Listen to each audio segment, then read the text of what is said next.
Hello, my name is Milan Pap. I am a lecturer in the computer school Maret.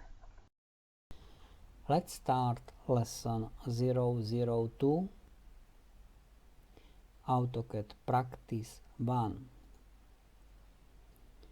Switch to AutoCAD. Example 1.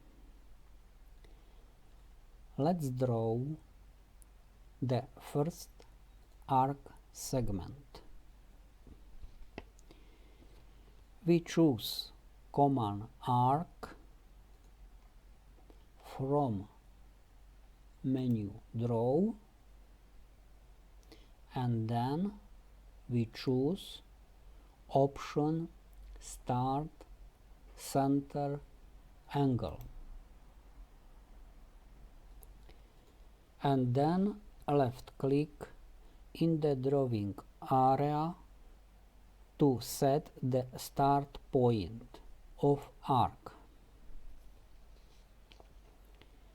We have to specify center point of arc.